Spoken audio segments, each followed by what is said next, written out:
అదే RTV app వార్తల్ని క్షణాల్లో చదివే అవకాశం ఉంటుంది. ఒక న్యూస్ పేపర్, ఒక టెలివిజన్ ఛానల్ మీ చేతుల్లో ఎప్పుడూ ఉంటాయి.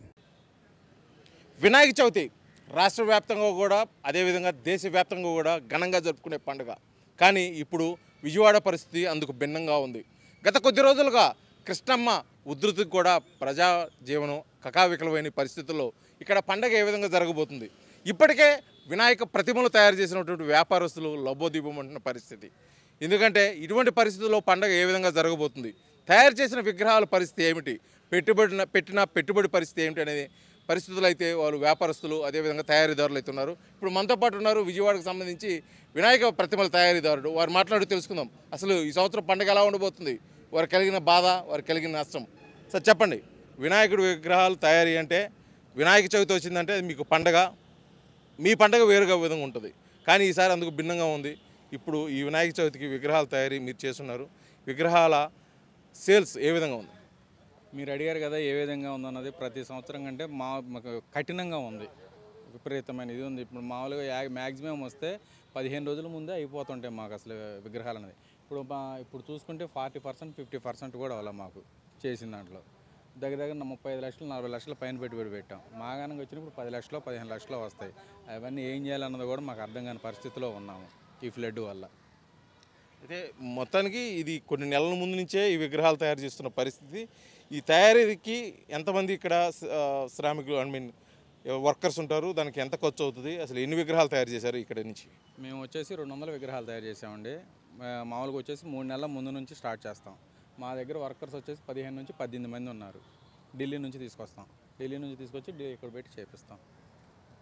ఇది కేవలం ఇప్పుడు జరిగిన మీకు ఈ నష్టము, ఇటీవల కురిసిన వర్షాలు, ప్రజలు పూర్తిగా కొన్ని ప్రాంతాల్లో అయితే నీట మునిగిన పరిస్థితి, పండగ సరిగ్గా జరగకపోవటం అంటే ఇంకా అదే కారణం ఏంటో అంటారా? ఈ ఫ్లడ్డే మెయిన్ కారణం. ఈ ఫ్లడ్ వర్షాల వల్లనే. ప్రతి సంవత్సరం చేస్తుంటాం కూడా ఫ్లడ్, చిన్న ఫ్లడ్లు వచ్చినా కూడా ఇబ్బంది ఉండదు. కాకపోతే ఈ సంవత్సరం అనేది కృష్ణమ్మ దీనికి అసలు విజయవాడ మరీ కకలావికలంగా ఉంది కదా, దానివల్లనే ప్రాబ్లమ్స్. అంటే కాదు, ఈ 2-3 రోజుల నుంచి వర్షాలు ఏమి లేవు, వరద ఉధృతి కూడా తగ్గింది, కాలువలు కూడా కొద్దిగా జనజీవనం కూడా సాధారణమైన పొజిషన్కి వచ్చే పరిస్థితి ఉంది.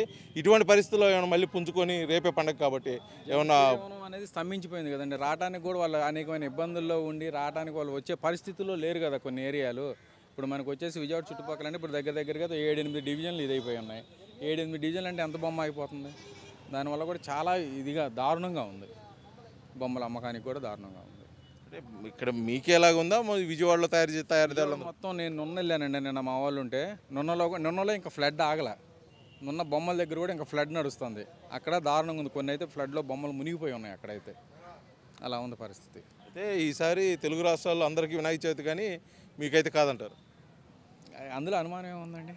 అందులో సుమారు ఎంత పెట్టుబడి పెట్టారు, మీకు ఎంత లాస్ వచ్చింది? 35 లక్షలు దాకా పెట్టామండి. ఇప్పుడు మాగానికి వస్తే 15 లక్షలు వచ్చినాయి. ఇంకా అమ్ముడు పోవాల్సిన బొమ్మలు 40% పైనే ఉన్నాయి. 40% పైనే ఉన్నాయి.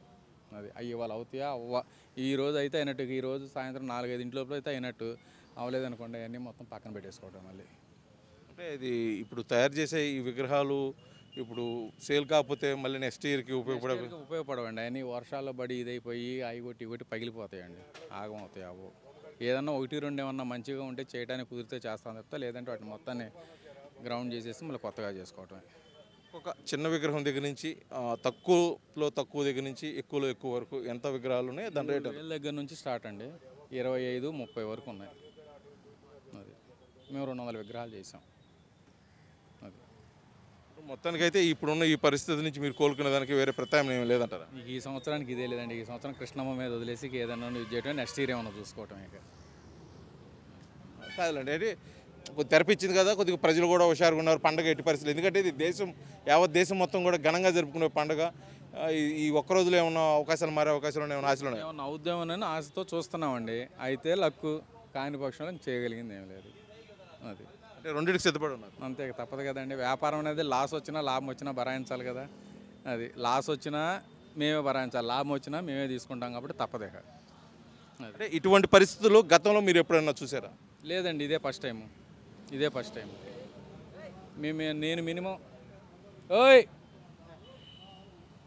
నేను మినిమం ఇది వచ్చేసి 12 సంవత్సరాల నుంచి చేపిస్తున్నానండి. 12 సంవత్సరాల్లో నాకు ఇట్లాంటి ఆటపోట్లు అనేది ఎప్పుడు తగల.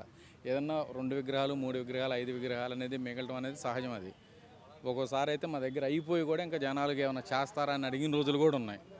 కాకపోతే వాటికన్నిటికంటే కూడా ఈ సంవత్సరం బాగా విపరీతమైన ఇదిగా ఉంది మాకు. అది అంటే మీ దగ్గర బొమ్మలు సరిపోక బిజినెస్ ఆగిపోయిన పరిస్థితి నుంచి ఇప్పుడు ఫ్లడ్స్ వల్ల చేసిన బొమ్మలు మిగిలిపోయే పరిస్థితికి వచ్చిందంట. ఎప్పుడు వస్తారా ఎవరు వస్తారని మేము ఎదురు చూసే స్టేజ్లో ఉన్నాం ఇప్పుడు. అది అసలు మొత్తానికి ఇప్పుడున్న ఈ పరిస్థితిని, ఈ ఫ్లడ్స్ అయితేమి, ఇప్పుడు మీరు తయారు చేసిన విగ్రహాల విషయం అయితేమి, మీరు పెట్టుబడి విషయం అయితేమి, శ్రామికుల శ్రమ అయితేమి, మొత్తానికి ఏ విధంగా చూస్తారు మీరు ఒక వ్యాపారవేత్తగా? చూసేది ఏముందండి, ఇప్పుడు వాళ్ళని వచ్చేసి నెలకింత అని చెప్పిన కాంట్రాక్ట్ మీద తీసుకొస్తాం కుర్రాళ్ళని ఢిల్లీ నుంచి. వ్యాపారం వచ్చినా రాకపోయినా వాళ్ళు ఇప్పుడు మొత్తం బొమ్మలు ఏదాకా ఎంతైనా ఒక్కొక్కరిని తీసుకొస్తాం. వాళ్ళకి ఇచ్చి పంపాల్సిందే. వాళ్ళకి రోజు తినడానికి కానివ్వండి, ఏనివి కానీ ఎంతన్నా కానీ మేము పెట్టుకోవటం వాళ్ళు వెళ్ళేదాకా. ఇక ఏదైనా మిగిలితే చూసుకోవడం, ఏదైనా లాస్ వచ్చిందనుకోండి నెక్స్ట్ ఇయర్ ఏదైనా చూసుకొని ముందు బిఫోర్లో జాగ్రత్తలో ఇది చేసుకోవడమే. ఇక చేయగలిగింది ఏం లేదు. ఇది మొత్తానికి యావత్ భారతదేశం ఘనంగా జరుపుకునే వినాయక చవితి ఈసారి విజయవాడలో మాత్రం కృష్ణమ్మ దయ మీద ఆధారపడి ఉంది.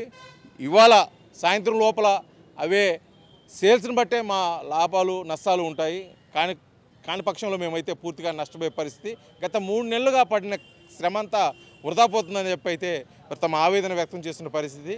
కేవలం ఈసారి విజయవాడలో ఈ ఫ్లడ్స్ కారణంగానే మాకైతే ఇటువంటి సమస్య ఎదురైందని చెప్పేసి ఇక్కడ నిర్వాహకులు అదేవిధంగా వ్యాపారవేత్తలు తెలియజేస్తున్న పరిస్థితి. వీడియో జర్నలిస్ట్ లక్ష్మణ్తో శ్రీనివాస్, RTV, విజయవాడ.